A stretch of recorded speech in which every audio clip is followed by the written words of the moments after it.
Good afternoon, everybody. Welcome to the University of Suffolk's live webinar. We're going to make a start, so hopefully you're joining us from all across the UK or in our lovely Suffolk County. So we're going to start with introductions. So my name is Rosanna. I'm the Student Recruitment Manager here at Suffolk, and I'm going to let the rest of my colleagues introduce themselves. So Ruth, would you like to go first?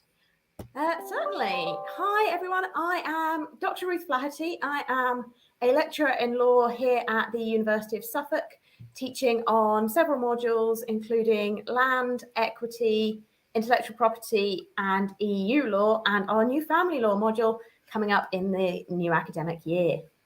Lovely. Sounds great. Thank you. Jenny, would you like to go next? Yeah, hi everyone. I'm Jenny Amos. I'm lecturer in linguistics at the University of Suffolk. So I teach modules on BA English and BA literature with linguistics. And I will teach you anything from language acquisition and conversational management to dialect analysis and dialects in literature and film. Those kind of really cool things. So that's me. Sounds good. Thank you. And Wendy?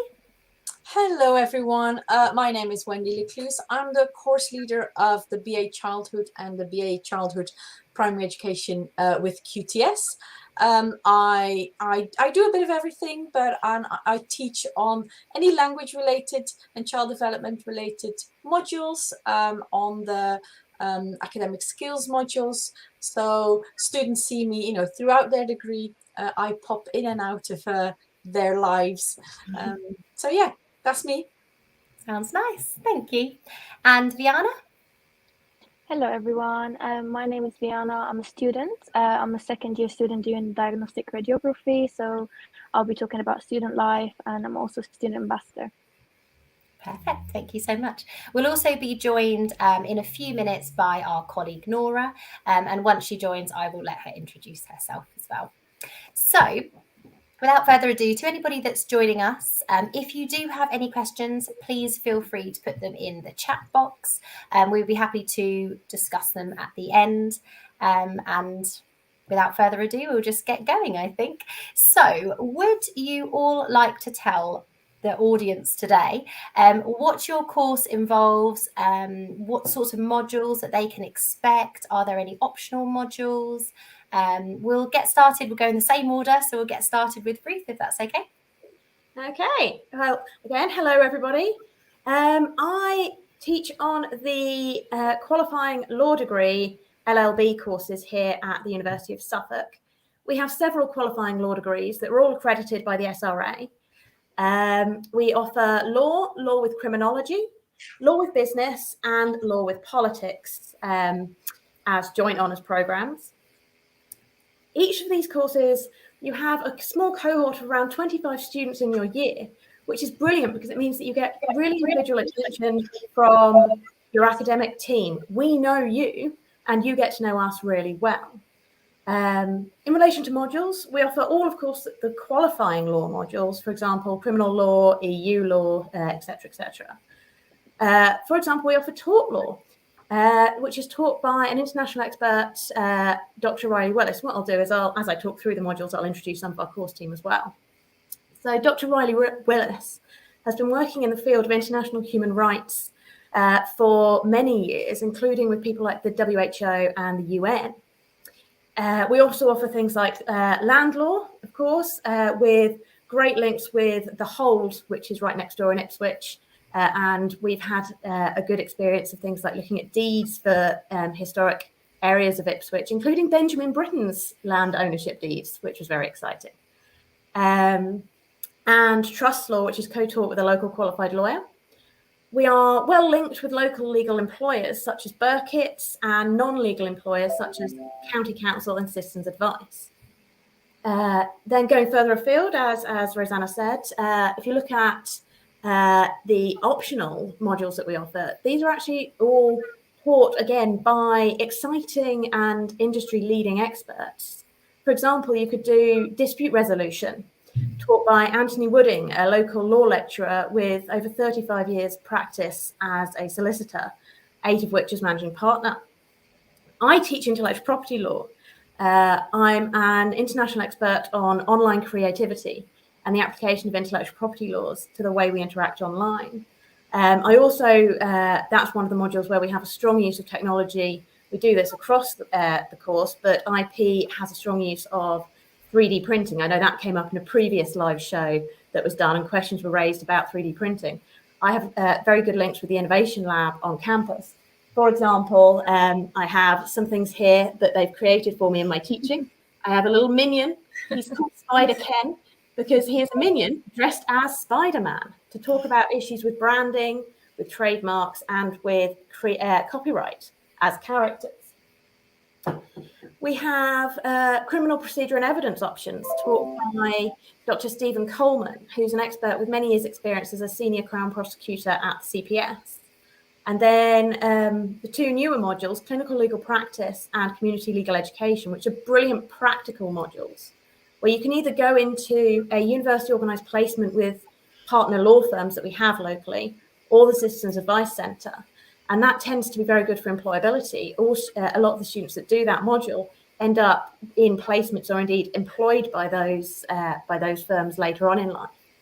And as I say, community legal education gives students the opportunity to train how to teach others and to go out and show their enthusiasm in the local community, teaching local students.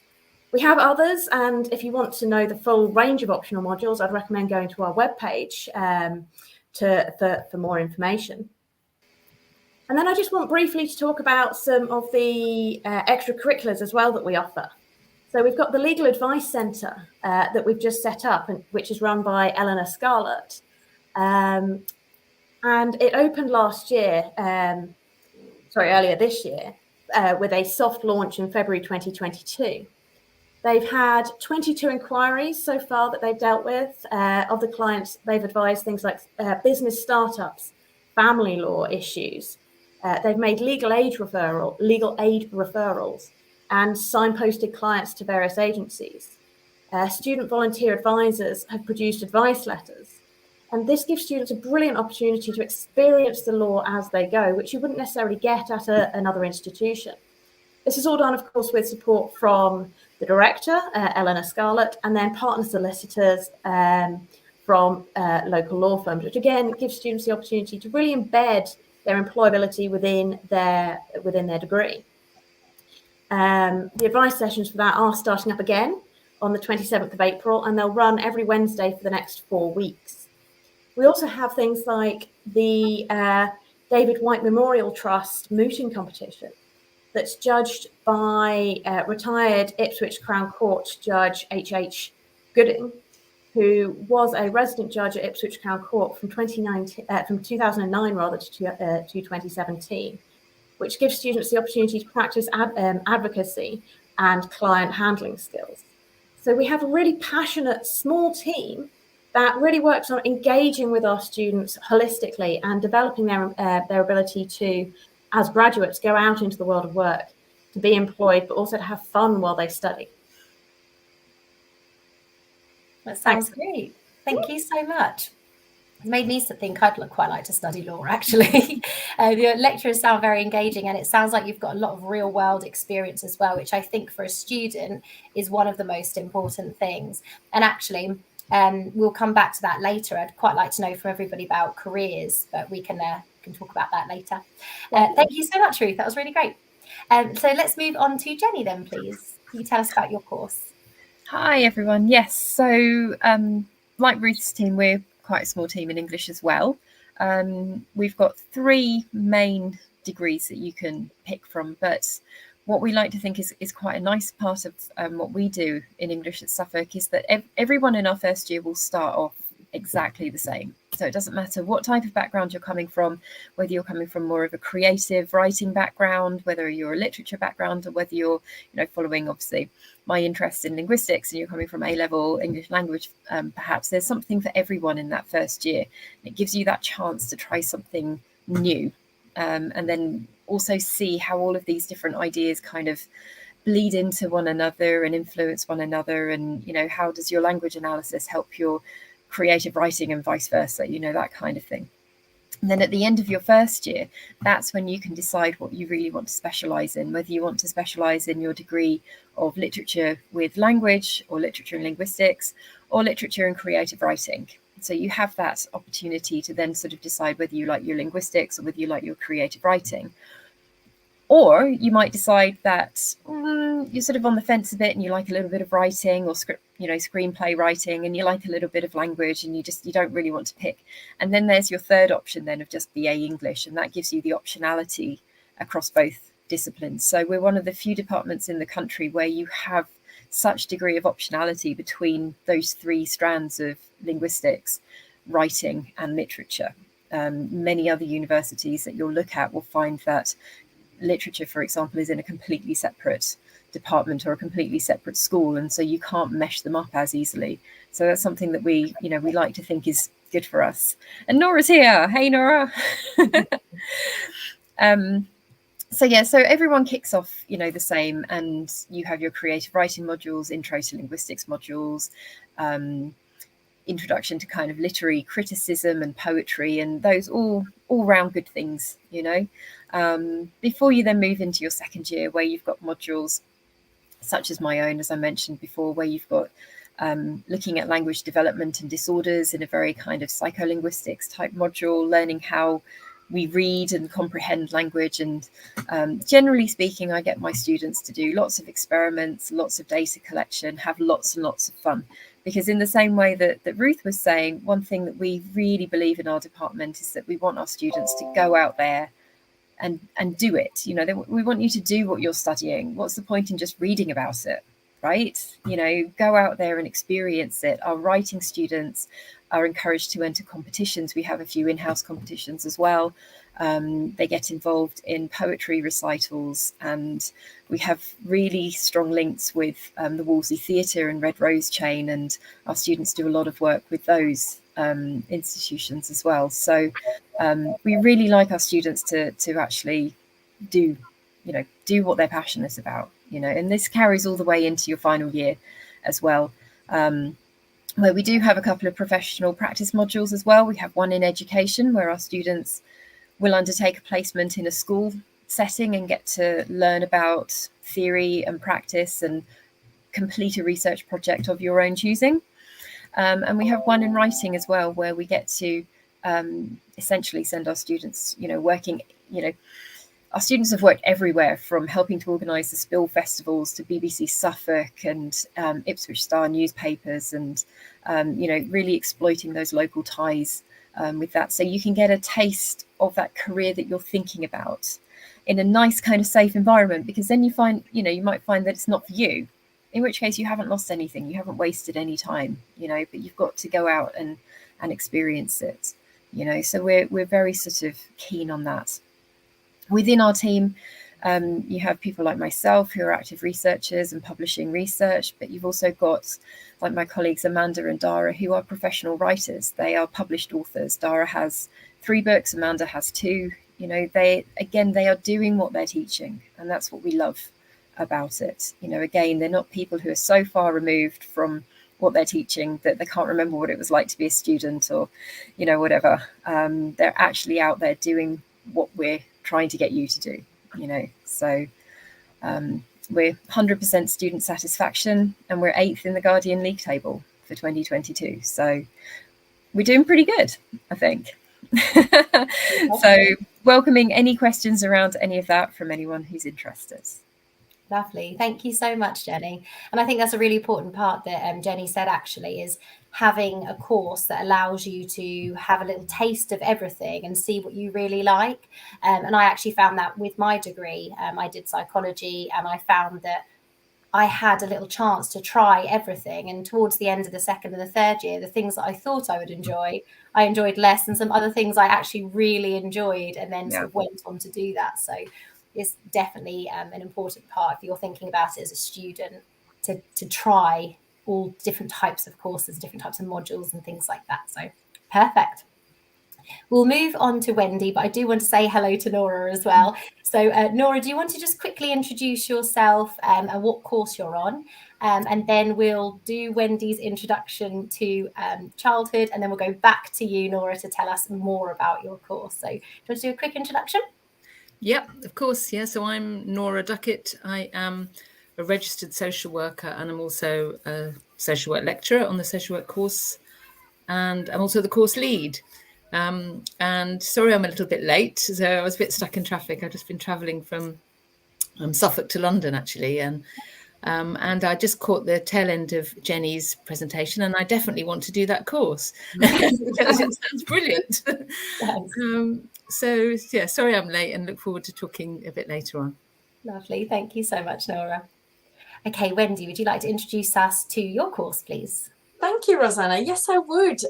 So I will be talking about two courses. The childhood roots entail the BA Childhood and the BA Childhood Primary Education with QTS. And the thing with childhood is that when we think about it, when we hear that word very often, and when we hear about studying childhood, very often people think it's about childcare, it's about nurseries, it's about teaching. And actually, what I'm hoping to convey is actually it's about so many things. Childhood is such a multidisciplinary field because, yes, children develop, and yes, children need to be taken care of, and yes, there is a medical aspect, there's an educational aspect, but what we do in the course is actually really explore the multitude of disciplines that are involved in the field of childhood, and those are more the health aspect, education aspect, psychology, but also very much sociology, the social policy side. So when we think about sociology, is how as a society do we see children, and how does that then translate in how we treat our children, and how the rules around children and the governing of children is entailed. What do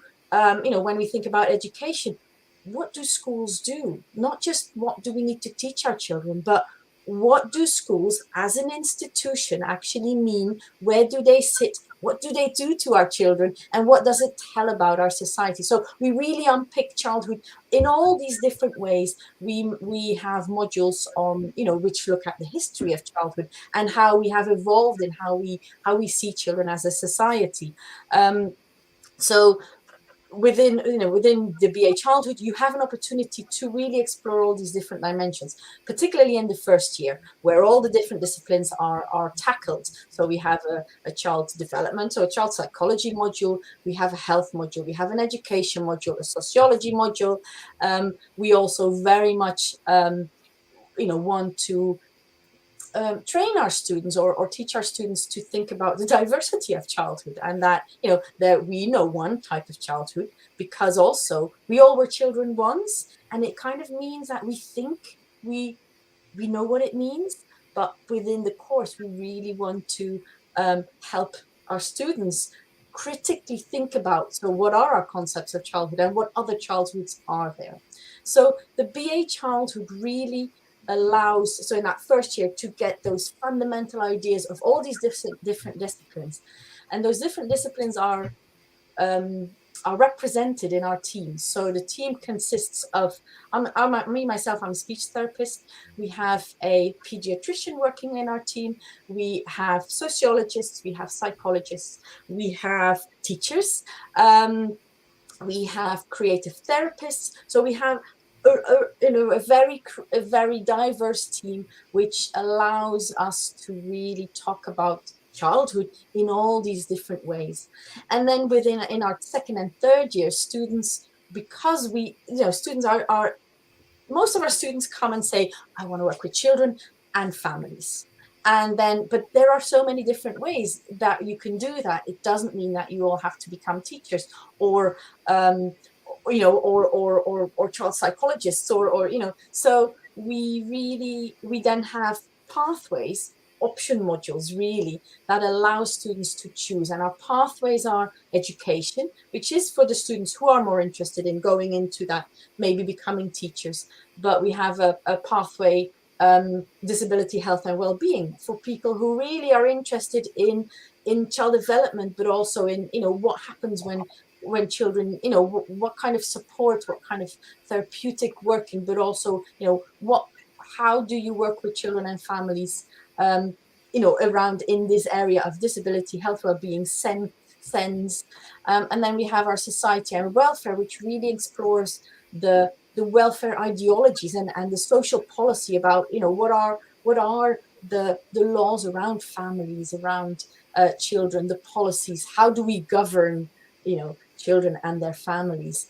And you can see that it really allows students to pick, or to, you know, to kind of go into a specialism, which then, you know, translates quite nicely into some professional routes. But because it is such a general course anyway, our students go to all sorts of different jobs. So you are not stuck within a pathway that you then have to become a teacher or a social worker, or, you know, or do social work jobs. So, you know, the course is very broad. We offer a range of, you know, we have many guest speakers coming in, practitioners who are in the field, who come in and then talk about what they do, about their practice, about the current debates, about the current issues within the field. We have early childhood graduate practitioner competencies and certification, which is an extra certification for people who are more interested in early years teaching and working in the early years setting. We have pediatric first aid courses, youth mental health first aid courses. So not only within our modules, there's a lot of optionality and availability for students to broaden, you know, and to explore different areas. Also outside those modules, there's a lot of extra opportunities. And as Ruth was saying, that, you know, although we have these pathways, if someone says, actually, I want to do a pick and mix, I want to get a bit of this and a bit of that and a bit of that, that's absolutely fine. It is open to everyone. So, you know, that's our, you know, the BA childhood. Many of our students come in and say, well, I want to become a teacher. And that's something that I guess Jenny said, you know, you come in and say, I want to become a primary teacher. And by the time, you know, they're out of year, you know, they're into year 2, they go, oh, but there is so much more. So that's really what we want to, you know, convey to our students and allow them to explore that wealth of knowledge. The childhood QTS is then really a course that is aimed for students who do know, I want to be a teacher. And it is an accelerated course where, in partnership with both the University of Suffolk and our local teacher training providers. So it allows students to get an undergraduate degree and alongside that work towards their qualified teacher status. So it's not just a degree, it's almost a degree and a half, because it's accelerated. So our BA childhood students might do the 3-year undergrad and then do 1 extra year of teacher training.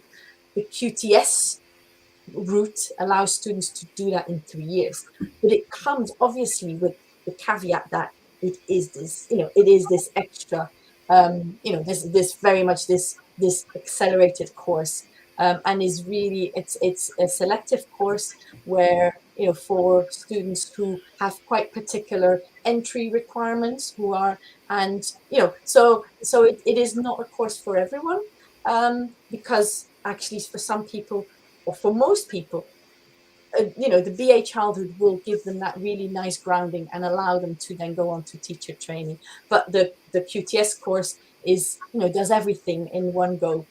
So it's a very interesting training, but obviously I think students, you know, or if you're interested, do go and have a look on the website, because it has more information there. I'm a bit conscious of time, and I will now leave the word to the next person. But do let us know if you have any questions. Lovely, thank you so much, Wendy. So just to clarify, if somebody wanted to become a primary school primary teacher, they would do the second one with QTS. Well, no, they can do both. They can do both. Can Yes, definitely. So most people, the traditional route to become a primary teacher is really do a BA of it could be a childhood, it could be a different undergraduate degree, and then you go on to a 1-year postgraduate training. So that's the traditional normal route. But the University of Suffolk is now as one of the only local, the only universities in the area actually has this opportunity to do those two things in one go in a 3-year process. But because of that that very intense nature, the entry, there is interview. So it takes a bit more to get into that course. But there is definitely that opportunity. That's great. That's great. There's a couple of options for people as well. Like you said, people who know what they want to do and people who want a broader course so they can learn and discover what they want to do afterwards. Definitely. Fantastic. So let's move on to Nora, please. So if you could tell us a little bit about your course, modules, any sort of practical elements of your course as well, please. Lovely. Yes, definitely. So social work. What is social work? Usually after 3 years on the course, people have got a little bit of a better idea of what social work is. And even me, I was qualified in early 90s, and I'm still just learning what social work is. I think it's an ongoing thing. Similar to Wendy, I think it borrows from a lot of disciplines, mostly sociology and psychology. So in the first year, we have mainly, we called it psychological approaches. It's about child development, learning about child and adult development. And alongside that, we have a module, or after that, because we're now block teaching. So we'll have one module in a block that then following that module, we have social change and social justice, which is really about sociology. So a big part of what social work is about is social justice, actually. So we put a big emphasis on racism and anti-racism. Given what we know now about racism, none of us can, not be surprised or not be clear what's happening for Black people in this country and in other countries. And social work, if it's about social justice, has to take that into account and has to arm, I suppose, workers to be able to tackle those things, tackle it within themselves, their own attitudes and assumptions, and also think about systemic social racism and how they can tackle it in their workplace and, in society, really, because social work is social. Social work is never boring. That's one of the things everyone says, and I agree. When I was a social worker, so you're working with every single person as an individual. They'll have their own story, their own background, and you're making sense of their story with them, and then drawing on the theories that you've learned in the university to be able to support them, and sometimes to protect them. Social workers have to know about and use the law. So they may have to, for example, detain someone against their will, someone who might be a risk to themselves or others. So they would use the Mental Health Act to do that and do that in the least oppressive way as possible. They sometimes have to protect children in situations where they're being harmed, and that can be very difficult circumstances, but they need to be courageous and confident individuals and, make sense of the information that they're gathering good information and make sense of it and make really good decisions. So it's never a dull profession. It's a very meaningful profession, I think. People feel a lot of reward about it. On the course, in the second and third years, we have 2 long placements. In the second year, it's a 70-day placement. And in the third year, it's a 100-day placement. The students are normally placed with a practice educator. That's a qualified person who's qualified to be able to assess them and support them. They make a recommendation if that student can pass or fail the placement. And then us on the course, we're all registered social workers on the course, and we can also agree whether the evidence is strong to be able to, agree with that recommendation. And on the course, I mentioned about social justice, and on the course we have we pay a lot of attention to the people that we call service participants. Some people call them service users or clients or, children or adults or, people just like us here that have a social worker in their lives or they care for someone who's had a social worker or has a social worker.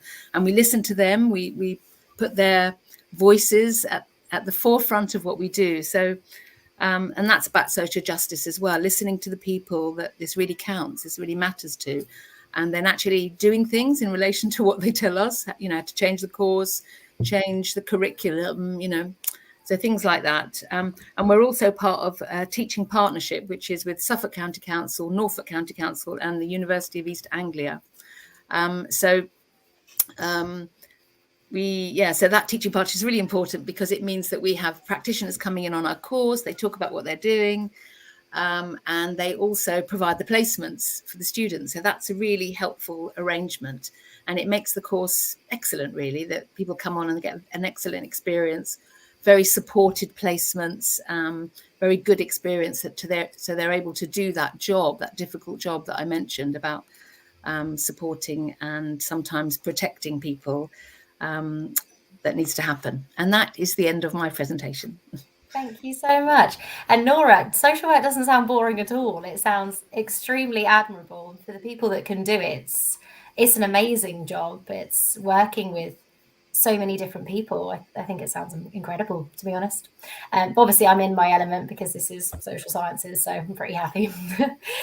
So thank you all so much for your introduction into your courses. That was fascinating. And hopefully for the students that are here, they're considering applying to Suffolk or applying to some of these courses. But I do want to speak to Viana as well. So she is our student. And I'd love to hear from you, Viana, about why you chose the University of Suffolk. Do you know what you want to do after you graduate?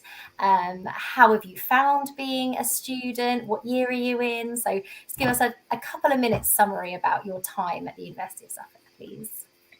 Okay, so I'm a second year student. I'm doing diagnostic radiography, which is an NHS course. When I applied for the university, I actually applied through clearing. I wanted to do something completely different, and then I changed my mind.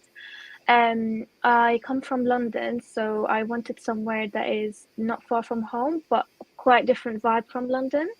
I'm an immigrant, so the only place that I lived in UK was London. So I know like the busy, the tube, and all of that. I wanted to live a different life in the UK and see what I liked. And then I got few offers from like places out very, very far, like Wales and Scotland. I didn't want to go that far. I wanted to be somewhere like if I miss home or if I wanted, a bit of London vibe again. Not for it to not to be too far. So the train is like an hour and a bit from Ipswich. It's also like closer to other places. It's 15 minutes on driving from a beach with Felixstowe, which is really nice. We always go there. And also like if I wanted to like change, I always go out with my friends to Colchester as well. So I really enjoy being in Ipswich. It's different from where I lived. The university itself, when I first started, it was lockdown, so I didn't really touch the student life, although we had some activities online, but it's not the same as being face to face. At the moment, I really enjoy the facilities that we have, like the library. It's always open. Like within our library, like it's divided into different group type styles, like green area, amber area, red area. So I really enjoy it. That sounds great. It was like a nice whistle-stop tour about Suffolk, and I completely agree about the beach. Living so close to a beach, I think, is one of the best things. Especially if you're a student and you're busy and you're studying and you think, I just want some sea air for an evening or an afternoon. If you haven't got lectures, it's the best thing. And even the campus itself is really close to the waterfront, so it's really pretty. Like the waterfront building itself, when you go out of lectures, you look at the sun, and especially now the weather is so nice. It's really, honestly, it's like being on holiday. It is. I had the same experience this afternoon, actually. Having my coffee on the waterfront is very lovely. Yeah. Thank you so much. So if anybody has any other questions that you would like answered, please do pop them in the chat. We'll hang on for a minute to see if there's any other questions. Apart from that, thank you all so much for joining us. I've thoroughly enjoyed it. Hopefully you did as well. And if you do have any other questions, you think about them later. We are on Instagram, we are on Facebook, we have a TikTok account. So if you want to follow us and keep up to journey with what we all do at Suffolk, then you are more than welcome to. So I think that's it for the day. So thank you all so much and enjoy your evenings. Goodbye. Thank you.